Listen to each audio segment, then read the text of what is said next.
This is Bob and Billy show for January. Happy New Year. Happy New Year. Coming from Williamsville Wellness in Hanover, Virginia. Billy, every New Year's Day, Christmas Day, Thanksgiving, and 4th of July, I come out and do a group session and talk about all of my things and so forth and so on. Those are the only 4 days we're off during the year. I know. So we're working pretty much all the time. All the time. So at the end of the group, I'd say, ask any question you want. So this guy asked me, what do you miss most about drinking? So what was your answer? Well, my answer was, I thought about it in a minute, because alcohol's not really in my mind anymore. And I thought, you know what I really miss about drinking? I miss drinking and driving. Not drunk driving, but drinking and driving. Mm-hmm. I drank wine. I used to love driving. You know, I get a little excited and I'm a little fast sometimes. And so I would get a glass of wine and a bottle of wine, and I'd maybe driving someplace and I'd just, sip it a little bit, and then I'd stop driving. But I wasn't drunk, but I just really enjoyed slowing down. I see, yeah. Now, as I've gotten older, I've naturally slowed down. So I really don't miss it. But if it was one thing, it would be that, or I would miss, when I'm by myself and alone on a trip, and I have to go out to dinner someplace, and I like to eat really nice places, so I would really like to have a glass of wine or two at that point in time. I'm not going to do it, but that was the answer to the question. Mm-hmm. And it's kind of like, and some people say that can be triggers. Well, you're not going to go out there and tempt yourself. You're not saying that. No, but I'm not saying that. But what I'm saying is, if somebody who's leaving treatment thinks about what they miss most about drinking, they're a lot more susceptible to drinking. Oh, absolutely, yeah. So thoughts like this, it's best just to put them in a ditch.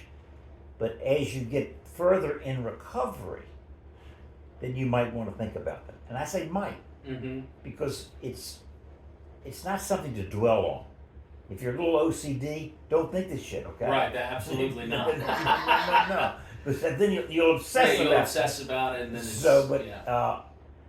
it's an interesting thing to think about when you are in good recovery or great recovery. Well, because you might be able to, come up with some things that, like, you're talking about that feeling you had. So there are other ways to get that feeling, maybe, that you don't have to have wine for that. Right. Well, you let's just take Bob's drinking and driving. Okay, let's just take that as an example. Well, maybe I want to listen to some music. Jerry Butler. You don't even know who Jerry Butler is. Jazz? He was a singer 60 years ago. He's the first person that sang Moon River. Oh, I know the song. But he was the first person. So you can do something like that to calm down, sleep better. Mm-hmm. All of these different things that you can do to calm down. And, like now I don't go, if I'm on a trip someplace and by myself, I don't go to a nice restaurant. Okay? For that reason.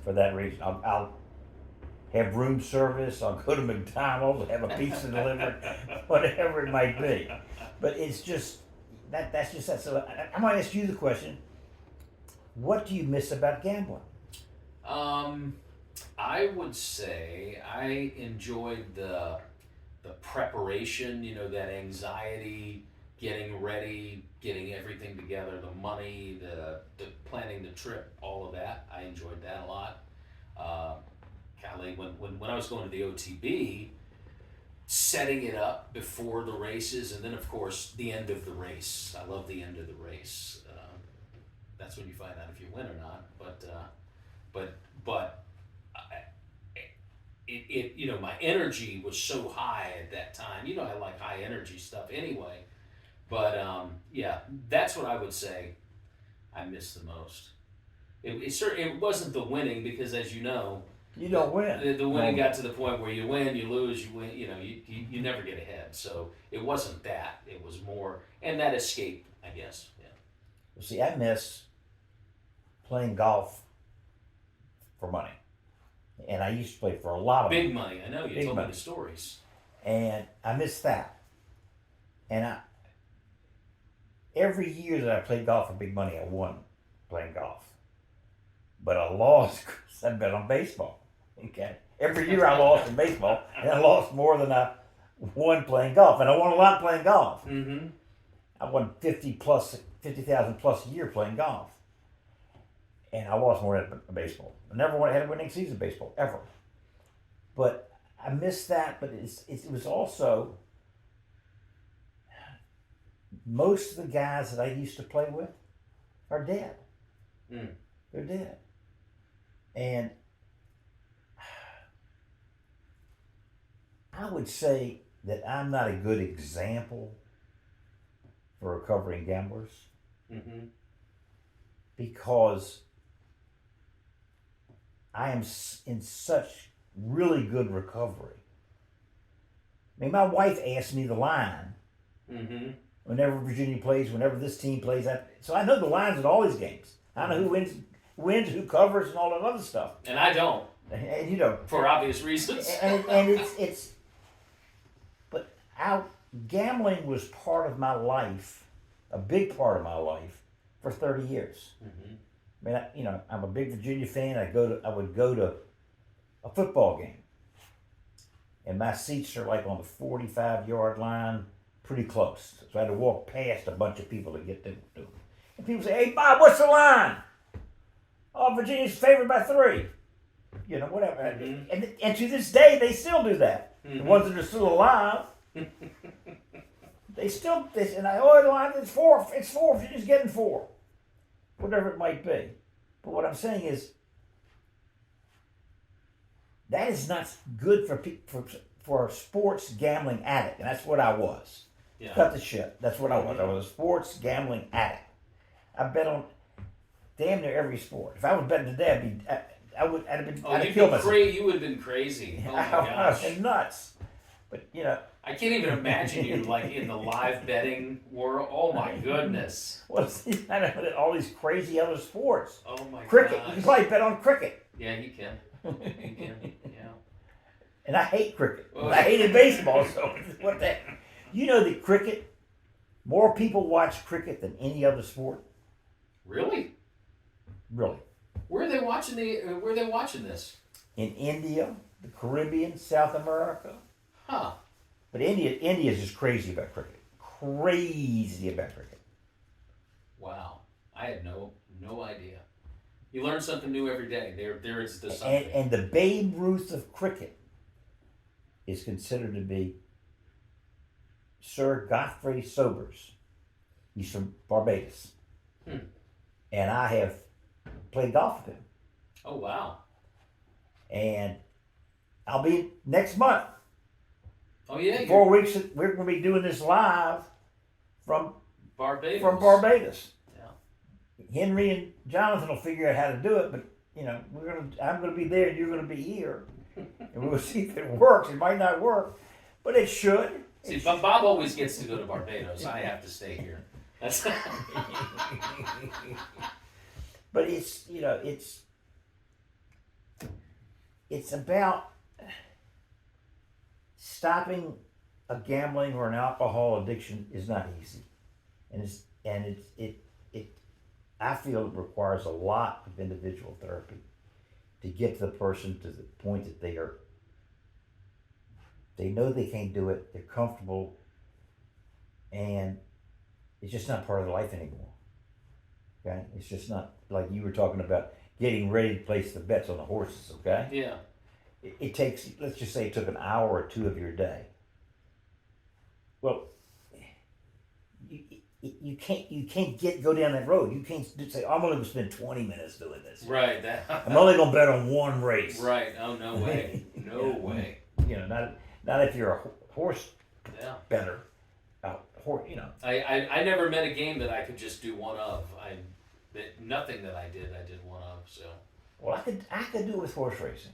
Yeah. Okay, I could do it. I did it with the huge favorite, You know, what do they call that? A negative purse. When more people bet on the horse to show, and then it pays out. First time I did it was on Secretary in the Belmont. In New York, they have to pay $1.20 on a dollar. okay. Well, by law, it may be $1.10 now, but it, you know, I bet this is a long time ago. I think I bet $1,000 to show, and I won $20. 20%. Oh my No, goodness. I won $200. $200. I won $200 1,000. on 1,000. No, thank you. But see, I say that, but at the same time, you know, I'll put money on the long shot every time, every single And time. that is the worst bet you can do at the and track. that's what I do the most of, because I would always think, well, if it comes in, it's a big deal. But had I continued to do it, I would have lost my ass, because Big Brown, you don't even remember who Big Brown was. He won the first 2 legs and beat the shit out of it. Huge horse from everybody seems the next Secretary. This was after I stopped gambling. I'd have bet $10,000 that sucker went to the show in the Belmont. In the Belmont, I think he came in next to last. So that was all the money that we made for 28 years or whatever it was. Gone. So it's about getting to the point that you can laugh about it.